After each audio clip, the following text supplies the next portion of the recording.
आदमी ने अपना जूता पानी में फेंका और अगले ही पल तैरता हुआ जूता अचानक डूब गया, जैसे किसी ने उसे खींच लिया हो। आसपास के लोगों के चेहरे सफेद पड़ गए, लेकिन उन्हें नहीं पता था कि जंगल में उनका और भी डरावनी चीजों का इंतजार कर रहा है। 9 लाशों की कहानी जारी है। पिछले एपिसोड के अंत में बुरी तरह घायल कप्तान की मौत हो गई थी। डॉक्टर केविन दुखी था। गर्मी बढ़ रही थी, इसलिए लाश को जल्दी दफनाना जरूरी था। डॉक्टर और जैक लाश उठा रहे थे कि तभी कप्तान की जेब से एक मोबाइल फोन निकलकर गिर गया। नवविवाहित आदमी एडम चुपचाप उसे उठा लेता है। उसकी पत्नी एमी को शक होता है। एडम कहता है कि यह कप्तान की एकमात्र निशानी है, शायद बाद में उसके परिवार को लौटा सकें। फिर वो शौचालय का बहाना बनाकर झाड़ियों में चला जाता है। इधर जैक और केविन ने कप्तान की लाश को एक गड्ढे में रखा।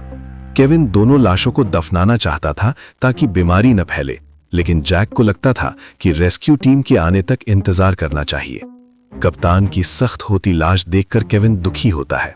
उसे अपने पिछले एक मामले की याद आती है, जब उसने एक लड़की को गलत दवा दे दी थी, जिससे उसकी मौत हो गई और केविन का सब कुछ बर्बाद हो गया। जैक उसे समझाता है कि अभी हिम्मत न हारे, बचने का रास्ता खोजना जरूरी है। दोनों के जाने के बाद एडम चुपके से गड्ढे पर आता है और चाकू से कप्तान की उंगली काटकर ले जाता है। वो उसकी फिंगरप्रिंट से फोन अनलॉक करना चाहता था।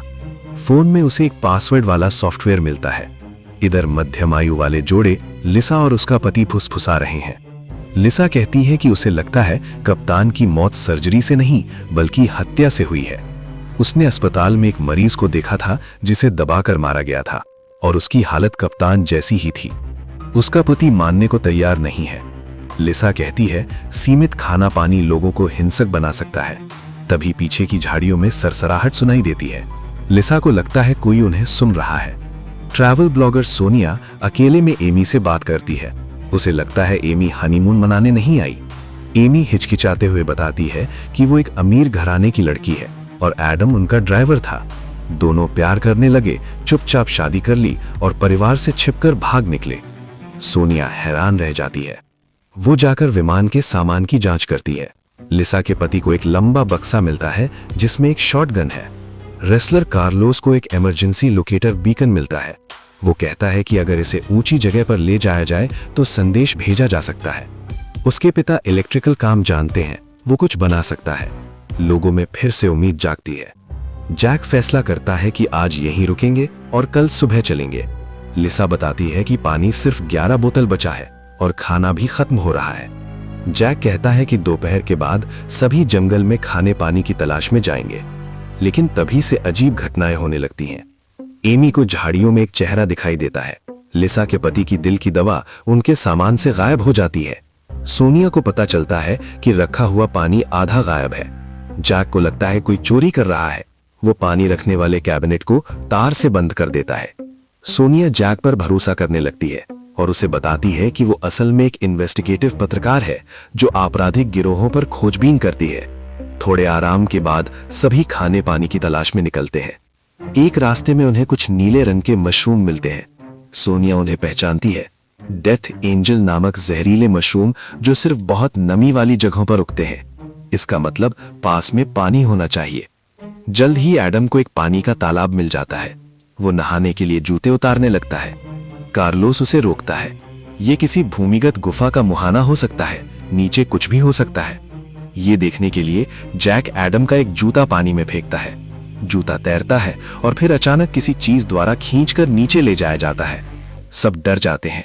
सोनिया को लगता है शायद पिरान्हा जैसी कोई मछली है। तभी जंगल में गोली की आवाज आती है। सब दौड़ते हैं। लिसा का पति शिकार कर रहा है। उसने शॉटगन से कुछ बंदर मारे हैं। लिसा कहती है कि कुछ लोगों के हमले और उसके पति की दवा चोरी होने के बाद उन्हें अपनी सुरक्षा खुद करनी होगी। सोनिया पानी को उबालकर पीने लायक बनाती है। लिसा बंदर के मांस से सबके लिए खाना बनाती है। उसका पति खुशी खुशी खाता है, लेकिन एमी नहीं खा पाती। एमी का हिस्सा भी लिसा का पति ही खा जाता है। जैक को कार्लोस के सूटकेस के बारे में याद आता है। कार्लोस उसे खोलकर दिखाता है। उसमें एक मुखौटा है। कार्लोस कहता है ये उसकी पहचान है, रिंग में उसके लिए जिंदगी जितना महत्वपूर्ण। रात होती है, सब सो जाते हैं। लिसा का पति कराहता रहता है, उसे बुरा लग रहा है। उसकी नजर नहीं पड़ती कि विमान में कोई रोशनी चमकती है और एक परछाई उपग्रह फोन लेकर झाड़ियों में जाती है। वो कोई नंबर डायल करती है। किसी घर में उसी नंबर पर फोन बजता है जिसे एक गंभीर चेहरे वाली औरत उठाती है। अगली सुबह लीसा के चिल्लाने से जैक की नींद खुलती है। उसका पति तेजी से उल्टी कर रहा है। डॉक्टर केविन को लगता है खाने से जहर हो गया है। विमान में उल्टी रोकने की दवा है।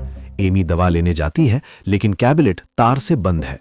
खोलने में देरी होती है और तब तक लीसा के पति का दिल का दौरा पड़ता है और उसकी मौत हो जाती है। लीसा का विश्वास सही साबित होता प्रतीत होता है। वो चिल्लाती है कि उसके पति की हत्या हुई है। जहर डेथ एंजल मशरूम से दिया गया था। हत्यारे का मकसद स्पष्ट है, कम लोग, ज्यादा संसाधन। वो ये भी कहती है कि कप्तान को भी मारा गया था। केविन को याद आता है कि लीसा और उसके पति ने कप्तान की मौत के बारे में बात की थी। शायद हत्यारे ने सुन लिया था और उसके पति को चुप कराने के लिए मार दिया। सब डर जाते हैं। हत्यारा उन्हीं में से एक है। सोनिया दुखी होती है कि उसने कैबिनेट बंद किया था। जैक उसे तसल्ली देता है कि दिल के मरीज को दवा से भी बचाया नहीं जा सकता था। फिर उसे याद आता है लीसा के पति ने एमी का हिस्सा भी खा लिया था। क्या हत्यारे का निशाना असल में एमी थी? तभी एडम कप्तान का फोन लेकर आता है। उसमें कप्तान की एक वॉइस रिकॉर्डिंग है जिसे कार्लोस अनुवाद करके सुनाता है। तुम्हें भागना होगा, भले ही मैं उन्हें रोक लूं। इस रिकॉर्डिंग से पुष्टि हो जाती है लीसा सही थी। कप्तान और उसके पति की मौत हादसा नहीं, हत्या थी, और हत्यारा उन्हीं के बीच में है। ये थी 9 लाशें सीरीज के दूसरे एपिसोड की कहानी। कहानी तेजी से आगे बढ़ रही है। हर दिन एक व्यक्ति मर रहा है। कार्लोस का सूटकेस और लीसा के पति की बीमारी का रहस्य इसी एपिसोड में खुल गया। कप्तान की रिकॉर्डिंग से पता चलता है कि विमान दुर्घटना कोई इत्तेफाक नहीं थी।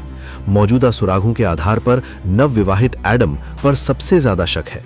उसकी पृष्ठभूमि और फोन चुराने की हरकत से पता चलता है वो भरोसेमंद नहीं है।